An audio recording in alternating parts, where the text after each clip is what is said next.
শ্রীমদ্ ভাগবতমের দশম স্কন্ধে বর্ণিত ব্রহ্মা স্তুতিতে ভগবানের এই বিশেষ শ্লোকটি রয়েছে। এই শ্লোকে বলল কি, শ্রীমদ্ ভাগবতম ভোক্তা শ্রোতব্যম পুরুষোত্তমে, বলে ভাগবত পাঠ এবং ভাগবত শ্রবণের সর্বশ্রেষ্ঠ মাস হলো পুরুষোত্তম মাস। খুব ধ্যান দিয়ে শুনবেন। ভাগবত আলোচনা এবং ভাগবত শ্রবণ, কীর্তন এবং শ্রবণ অর্থাৎ পাঠ করা এবং শ্রবণ করা, এই দুটোর জন্য সর্বশ্রেষ্ঠ সর্ব উত্তম মাস হলো পুরুষোত্তম মাস। এবার বলবেন, বাবা এই মাসটা আবার কি? 12 মাসের নামের ভিতরে তো পুরুষোত্তম মাস নেই। আমাদের সনাতন ধর্মে 12টি মাস রয়েছে। বৈশাখ মানে মধুসূদন, জ্যৈষ্ঠ মানে বলো ত্রিবিক্রম, আষাঢ় মানে বামন, শ্রাবণ মানে শ্রীধর, ভাদ্র মানে ঋষিকেশ, আশ্বিন মানে পদ্মনাভ, কার্তিক মানে দামোদর, পৌষ মানে নারায়ণ, মাঘ মানে মাধব, অগ্রহায়ণ মানে মাঘের পরে কি মাস? ফাল্গুন, ফাল্গুন মানে গোবিন্দ, আর চৈত্র মানে বিষ্ণু। এই 12টি মাসের মধ্যে তো পুরুষোত্তম নেই। এই পুরুষোত্তম মাস 3 বছর পরেই একবার হয়। 4 বছরের মাঝামাঝি সময়ে একবার হয়। হ্যাঁ, যেমন ইংরেজিতে লিপ ইয়ার হয়, তদ্রূপ এরকম আমাদের সনাতন ধর্ম মতে 3 বছর পর পর 3.5 বছরের কাছাকাছি গিয়ে পুরুষোত্তম মাস হয়। এই যে 31 দিন থাকে, 32 দিন থাকে, আদৌ মাস হলো কয় দিনে? 30 দিনে। এই যে 1 দিন 2 দিন বাড়তে বাড়তে 3 বছর পরে গিয়ে একটা মাস বেশি হয়ে যায়। এই মাসকে বলা হয় অধি মাস, আর স্মার্থীয়রা বলে একে মল মাস। হ্যাঁ, স্মার্থীয় ভাষায় বলে মল মাস। আর মল মাস আসলে পরেই, যে বছরে মল মাস পড়ে, শুরু হয়ে যায় সবার মধ্যে গন্ডগোল। এই বছর মল মাস পড়েছে, এই বছর আর ভালো যাবে না। এই বছর মল মাস আছে, এই বছরে শুধু অভাব দেখা দেবে। এই বছরে মল মাস আছে, এই বছরে বিয়ে চুরো দিলে সুখ শান্তি হবে না। কত গন্ডগোল শুরু হয়ে যায়। আদৌ মল মাস বলতে শাস্ত্রে কোনো মাসই নেই। এতদিন যাবৎ আমাদের একদল মানুষ শুধু ভুল বুঝিয়ে রেখেছে। না, এই মাসটির নাম ছিল অধি মাস। এই যে 3 বছর পর পরে একবার বেড়ে যায়। তো অধি মাস যখন হলো, তখন এই অধি মাস ভগবানের কাছে গেল। এই অধি মাসে সবাই কি করবে? সব মাসের ইষ্ট দেবতা আছে। হ্যাঁ, প্রত্যেক মাসেরই একজন ইষ্ট করে দেবতা আছে। হ্যাঁ, যেমন মধুসূদন মাসে ভগবানের মধুসূদন, বৈশাখ মাস এর দেবতা হলো স্বয়ং মধুসূদন। জ্যৈষ্ঠ মাস এর ত্রিবিক্রম, এর ইষ্টদেব স্বয়ং ত্রিবিক্রম দেব। প্রত্যেক মাসের একজন অধিদেব আছে। তো অধি মাসের কোনো অধিদেব নেই। তো মানুষের মনে কৌতূহল শুরু হয়ে গেল যে এই মাস, এ মাসে আমরা কি করব? সবাই সেবা অর্চনা বন্ধ করে দিলে। তখন এই অধি মাস ভগবান শ্রীহরির শরণাপন্ন হলেন। গোবিন্দ, আমি অধি মাস, যদি আমি পাপ হই তাহলে আমাকে কেন সৃষ্টি করলে? আমি যদি পাপ হই তাহলে আমাকে কেন সৃষ্টি করলে? তখন ভগবান বলল, না, তুমি পাপ নও। আমি তোমায় আশীর্বাদ করছি, এই সকল মাসের মধ্যে শ্রেষ্ঠ মাস হবে তুমি। আর আমার যতগুলো নাম আছে, এই নামের মধ্যে শ্রেষ্ঠ হলো পুরুষোত্তম। তাই তোমার নাম হবে পুরুষোত্তম মাস। যেই বছরে পুরুষোত্তম মাস পড়বে, ভক্তদের সেই বছর বড় আনন্দের হবে। কারণ 100 বছর ধরে দামোদর মাসে ব্রত করলে যেই পুণ্য যেই ফল লাভ করা যায়, 1 বছর পুরুষোত্তম মাস করলে সেই পুণ্য সেই স্বীকৃতি লাভ করা যায়। চিন্তা করতে পারছেন? এক জন্মে আমরা 100 বছর দামোদর মাস পালন করতে পারবো কি? জোরে বলেন, পারবো? অনেকে মনে করেন 100 বছর বাঁচলে তো পারবো। তো 100 বছর বাঁচলেও পারবো না, কারণ শিশুকালে তো কতটা হারিয়ে ফেলেছি। হ্যাঁ, 100 বছর ধরে দামোদর ব্রত পালন করলে যে পুণ্য হয়, 1 বছর একটা পুরুষোত্তম মাস পালন করলে সেই স্বীকৃতি সেই কৃপা লাভ করা যায়। কেউ যেন আবার পুণ্যের লোভে করবেন না, ফলের লোভে করবেন না। ফলের আশা করে কোনো কর্ম করতে নেই। ভগবানকে ভালোবেসে সমস্ত কর্ম করতে হয়। তো 100 বছর দামোদর ব্রত করলে যে স্বীকৃতি লাভ হয়, একটা পুরুষোত্তম ব্রত পালন করলে সেই স্বীকৃতি লাভ হয়। এ কথাটা সবাইকে অনেক আগেই আমি এই মেসেজটা দিচ্ছি। এই বছর আসছে, নতুন বছরেই পড়েছে পুরুষোত্তম মাস। হ্যাঁ, জ্যৈষ্ঠ মাসের 2 তারিখ থেকে শুরু হবে পুরুষোত্তম মাস। আপনারা যেন মল মাস ভেবে আবার আহামরি ভয় ভয় করে মরবেন না। এ মাস গোবিন্দের বড় কৃপার মাস। দামোদর মাস যেমন করে পালন করে, এক সিদ্ধ হবিষ্যন্ন পায়, 1 মাস ধরে হবিষ্যন্ন পেয়ে ব্রত করবেন। যারা হবিষ্যন্ন না পারেন তারা সাত্ত্বিক আহার করে গোবিন্দকে ভোগ দিয়ে প্রতিদিন নিত্য প্রসাদ পাবেন। এ মাসে সকালবেলায় যেমন প্রাতঃ স্নান করেন, ব্রহ্ম মুহূর্তে স্নান করবেন, মঙ্গল আরতি করবেন। ভগবানকে যেমন দীপদান করেন দামোদর মাসে, এই মাসেও ঠিক তেমনিভাবে ভগবানকে দীপদান করবেন। এবং এই মাসের বিশেষ স্বীকৃতি হলো হরিকথা ভাগবত পাঠ, হরিকথা শ্রবণ এবং নিজে নিজে ভাগবত পাঠ কীর্তন করা। এই শ্লোকটাই ভাগবতে বললেন যে ভাগবত শ্রবণ এবং কীর্তনের সর্বশ্রেষ্ঠ মাস হলো পুরুষোত্তম মাস।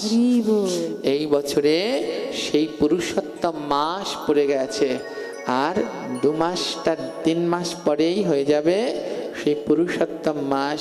সবাই মনে মনে প্রস্তুতি নিয়ে রাখবেন, কারণ এই মাসটা বড় দুর্লভ। কত বছর পরে পেতে হয়? 3 বছর 3.5 বছর পরে গিয়ে পাওয়া যায়। তো আবার 3 বছর 3.5 বছর বাঁচবো, কোনো গ্যারান্টি আছে কি? নেই। তাই অবশ্যম্ভাবীভাবে সবাই পালন করবেন এই পুরুষোত্তম মাস। আর কালকে রয়েছে একটি বিশেষ ব্রত, একটুকু না বললে হয় না। কালকে একটি বিশেষ ব্রত রয়েছে। কি ব্রত জানেন তো সবাই? জোরে বলেন। এটা আমাদের দলের লোকেরা বলছে, আপনারা বলেন। হ্যাঁ, জোরে বলুন, মায়েরা পিছনের দিকে বলুন। কালকে কি করে? দুপুর বেলায় ভোগ টোক দিয়ে প্রসাদ পায় না। 180 জন এই করে। দোল পূর্ণিমা মানেই দুপুরবেলা ভোগ টোক দেয়, রান্না করে, তারপর প্রসাদ পায়। মহা পাপ হয়ে যাবে। দোল পূর্ণিমা গৌর পূর্ণিমার দিন উপবাস থেকে ব্রত পালন করতে হয়। আর কালকের ব্রতটা তো বিশেষ ব্রত, এমন ব্রত আর হয় কিনা কেউ জানি না। হ্যাঁ, এটা 4 যুগের ব্রত, 1 যুগের নয়।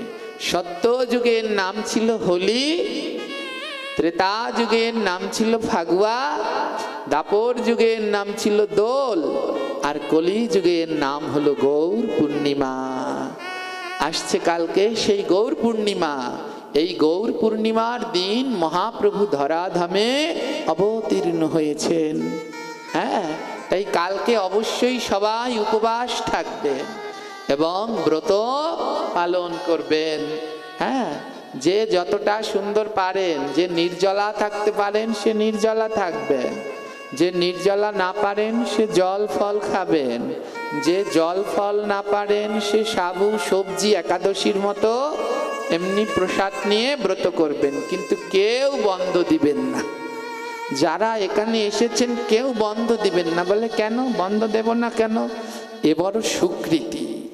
গ্রহণ তো সিদ্ধান্ত দিয়ে বললেন 1000 একাদশী করলে যেই পুণ্য পাওয়া যায়, একটা জন্মাষ্টমী করলে সেই পুণ্য লাভ করা যায়। কয়টা? 1000। মায়েরা মনে মনে বলছে এই তো একটা সুন্দর বুদ্ধি পেয়েছে, আর একাদশী করা লাগবে না, বছরে একটা জন্মাষ্টমী করব, 1000-এ হয়ে যাবে। এই আবার মনে মনে ভাবছেন নাকি? তাহলে কিন্তু সাবধান, হ্যাঁ সাবধান হয়ে যান। হ্যাঁ, এই যে এক বাসায় গিয়েছি, তারা তো সবাই চাকরি করে, তো এবার এসে কান্নাকাটি লাগিয়েছে, এই সেই বিভিন্নতা। তো আমি বলছি কি, মাতাজি প্রভু আপনারা কি জব করেন? আপনারা জব করেন, আপনাদের সব দুঃখ দুর্দশা কেটে যাবে, আপনারা জব করেন? তো মাতাজি বলছে হ্যাঁ আমিও জব করি, আমার স্বামীও জব করে। আমিও জব করি, আমার স্বামীও জব করে, দুইজনেই আমরা জব করি। সেই সকাল 6টায় যাই আর 4টার সময় আই। তা আমি বলছি জব করেন, সকাল 4টায় যান, 6টায় যান আর 4টায় আসেন? বললে হ্যাঁ আমরা জব করি, তো কঠিন আমাদের জব। আবার যেন কেউ এই জব করেন না। হ্যাঁ, তো আমি বলেছি মালা জপের কথা, আর তারা ভেবেছে কি চাকরির জবের কথা। তো এমনটা করা যাবে? একটা একাদশীও বন্ধ করা যাবে না। ভগবান সব পাপ ক্ষমা করবে, কিন্তু একাদশী না করলে সেই পাপ ভগবান ক্ষমা করবে না। 1000 একাদশী করলে যে পুণ্য হয়, একটা জন্মাষ্টমী ব্রত করলে সেই স্বীকৃতি লাভ হয়। 1000 জন্মাষ্টমী করলে যে স্বীকৃতি হয়, একটা রাধা অষ্টমী করলে সেই স্বীকৃতি লাভ হয়। বলো না গো রাধে রাধে। চিন্তা করতে পারছো? হ্যাঁ, কত স্বীকৃতি হয় রাধা অষ্টমী ব্রত করলে। দুঃখ কি, রাধা অষ্টমী তো অর্ধেক করে না, আর বাকি অর্ধেক করে, তা আবার অর্ধবেলা উপবাস। অর্ধবেলা কোনো উপবাস হয়? যেই ব্রতের পারণ নাই, সেই ব্রতের দরকার নাই। ব্রত করলে অবশ্যই তার পারণও করতে হয়। রাধা অষ্টমীও পূর্ণ উপবাস করবেন এবং পরের দিনকে পালন করবেন। এই রকম 1000 রাধা অষ্টমী করলে যেই স্বীকৃতি হয়, একটা গৌর পূর্ণিমার উপবাস করলে সেই স্বীকৃতি লাভ হয়। কালকে হলো সেই গৌর পূর্ণিমা, এমন সুযোগ আর হবে? আরো বিশেষ আকর্ষণ আছে। আমার মহাপ্রভু যেদিন ধরাধামে আবির্ভূত হয়েছিলেন এই পূর্ণিমার দিন, সেই পূর্ণিমার দিনে চন্দ্রগ্রহণ ছিল। কি ছিল? মহাপ্রভু যে পূর্ণিমায় আবির্ভূত হলেন, সেই পূর্ণিমার দিনে চন্দ্রগ্রহণ ছিল। আর কালকেও যে পূর্ণিমা আছে, সেই পূর্ণিমার দিনেও কি আছে? এমনটা আর পাওয়া যাবে কি? এমন মিলানো পাওয়া বড় দুর্লভ। তাই তো জোর দিয়ে বলছি, একদিন ধরে যে যে জায়গায় পাঠ করছি, আগে এইটুকু বলে নেই, দেখি নাকি ছলে বলে একজনাকে এমন ব্রত করানো যায় নাকি। আমায় এমন আর পাওয়া যাবে না। মহাপ্রভু আবির্ভূত হয়েছিলেন চন্দ্রগ্রহণের দিন। অনেকে গ্রহণকে খারাপ ভাবেন, গ্রহণ মোটেই খারাপ নয়। গ্রহণ ভজন করার উত্তম সময়। গ্রহণের সময় বেশি বেশি জপ করতে হয়, নাম করতে হয়। যতক্ষণ গ্রহণ চলে ততক্ষণ ধরে জপ নাম কীর্তন এসব করতে হয়, অধিক স্বীকৃতি লাভ হয়। তাই মহাপ্রভু গ্রহণের দিনে আবির্ভূত হলেন। কালকে সেই চন্দ্রগ্রহণ রয়েছে। হ্যাঁ, তাই কালকে অবশ্যম্ভাবীভাবে সবাই ব্রত পালন করবেন। কালকে চন্দ্রগ্রহণ কখন শুরু হয়ে যাবে? বাংলাদেশের সময় অনুসারে 2026 সালের 28শে ফাল্গুন 3রা মার্চ চন্দ্রগ্রহণ শুরু হয়ে যাবে 2:23 শুরু হবে। আর যখন গ্রহণটা পূর্ণ লাগবে সেটা হলো 3:50। 3:50 পূর্ণ গ্রহণ লেগে যাবে। আর একেবারে যখন চন্দ্রকে গ্রাস করে নেবে সেটা হলো 5:33। আর গ্রহণ ছেড়ে যাবে রাত 8টা 25 মিনিট। হ্যাঁ, এই বছরে মহাপ্রভুর 541তম শুভ আবির্ভাব তিথি। যাদের বাড়িতে অনেক তুলসী পত্র আছে সবাই তুলসী চয়ন করবেন, আর গৌর নাম স্মরণ করে 541টা তুলসী পাতা গৌরকে প্রদান করবেন। যদি কেউ পারেন তার গৌর কৃপা অবশ্যম্ভাবী।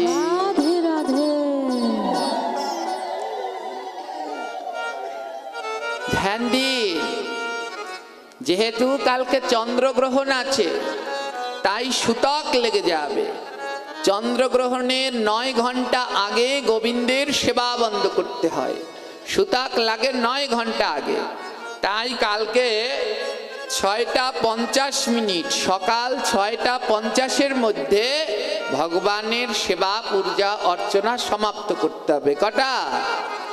6:50। এর পরে কিন্তু আর কালকে ঠাকুরের সেবা দেয়া যাবে না। সকাল 6:50 মধ্যে ভগবানের সমস্ত সেবা সমর্পণ করে ঠাকুরকে পর্দা দিয়ে ঢেকে দেবেন। যাদের বাড়ি দুর্গা, কালী, মনসা মন্দির আছে একেবারে ঢেকে দেবেন। গ্রহণের সময় দেবী মূর্তি, দেবতা মূর্তি দর্শন করলে মহা পাপ লেগে যায়। আর তারপরে যে যত পারেন হরিনাম করবেন, ভাগবত গীতা পাঠ করবেন, মালা জপ করবেন। জপ মানে বুঝছেন, আবার ওই ব্যাগপত্র নিয়ে অফিসে দেন না। জপ করবেন, হরিনাম করবেন। রাত্র 8:25 সময় গ্রহণ ছেড়ে যাবে। গ্রহণ ছেড়ে গেলে সবাই গিয়ে স্নান করবেন। গ্রহণের শেষে স্নান করতে হয়। গ্রহণের পরে যদি স্নান না করে পরে 7 জন্ম কুষ্ঠ রোগী হয় এবং অগণিত দুঃখে সে ভোগী হয়ে যায়। হ্যাঁ, তাই অবশ্যম্ভাবীভাবে গ্রহণ ছেড়ে গেলে স্নান করবেন। এরপরে ভগবানকে অভিষেক করাবেন। হ্যাঁ, গৌর পূর্ণিমায় মহাপ্রভুর অভিষেক হয় সন্ধ্যায়, কিন্তু এবছর গ্রহণ আছে দেখে হবে 8:25 পরে। ভগবানকে দুধ, দধি, ঘি, মধু, শর্করা, শর্করা মানে চিনি, বিভিন্ন রকমের ফলের রস দিয়ে সুন্দর করে অভিষেক করাবেন। তারপরে যারা নেড়া বুড়ির ঘর পোড়ান, ভগবানকে সে ঘরে নিয়ে যাবেন, নিয়ে ওখানে বসিয়ে ভগবানকে পুজো করবেন। পুজো করে তারপরে ভগবানকে নিয়ে স্থাপন করবেন। বুড়ির ঘরে আগুন দেবেন, সবাই মিলে হোলির রং উৎসবে মেতে উঠবে। তো কালকে হলো সেই বিশেষ তিথির গৌর পূর্ণিমা। মহাপ্রভু যেদিন ধরাধামে আবির্ভূত হয়েছিলেন সেদিন গ্রহণ ছিল, আর কালকের পূর্ণিমায়ও গ্রহণ আছে। তাই এমন পূর্ণিমা আর জীবনে নাও পেতে পারি। তাই কালকে সবার একান্তভাবে ব্রত পালন করা কর্তব্য। করবেন তো কালকে? হ্যাঁ, জোরে বলেন মায়েরা, করবেন কি না? এমন সুযোগ আর পাওয়া যাবে? একদিন না খেয়ে থাকলে মরে যাবেন, জোরে বলেন মরবেন। একদিন যদি একটু ভাত রুটি না খান, আর অন্যতা তো খেতে পারবেন, সবজি টবজি, ফল মূল, জল। যারা পারছেন না তারা সবজি রান্না করবেন, ফল মূল, জল এসব পাবেন, সাবু রান্না করে পাবেন। আর যারা পারবেন তারা নির্জলা করবেন, যারা না পারবেন সবজি ফলমূল খাবেন। একেবারে তো ভগবান নিষেধ করেনি, শুধু 5টা জিনিস খেতে নিষেধ করলেন, পঞ্চ শস্য। একদিন যদি ভাত রুটি একটু না খান মরে যাবেন, এতে মরবেন না। বিশ্বাস রাখুন, গোবিন্দের উপরে বিশ্বাস রাখুন। একদিন না খেলে কিচ্ছু হয় না। আমি তো 12 মাস ভাত খাই না, মরে যাব? হ্যাঁ, মরে যাই, মরবো না। হ্যাঁ, যদি আমি 12 মাস ভাত না খেয়ে বাঁচতে পারি, আপনারাও একদিন ভগবানের ব্রত করলে আপনাদের কিছু হবে না। হ্যাঁ, তো অবশ্যম্ভাবী ভাবে কালকে ব্রত করবেন। কারা কারা করবেন হাত তুলুন তো, হাত তুলুন। দেখো অবস্থা কি সর্বনাশের মাথায় বাড়ি, মাঝে মাঝে নবদ্বীপের মতো দ্বীপ, হাত ওঠে নাই। তোলো, ভগবানের নামে 2টি হাত তোলো, কারণ এমন সুযোগ আর পাবে না। কোনো ভয় নেই, কালকে একটা দিন না খেয়ে সবাই একটু ব্রত করো। ভাইয়েরা যারা আছো তোলো, এমন কৃপা, মহাপ্রভুর কৃপা না হলে রাধা গোবিন্দ পাওয়া। সবাই মিলে উঁচু করে দেখি কতজন আছে। জয় জয় শ্রীনিতাই গৌর প্রেমানন্দে হরি।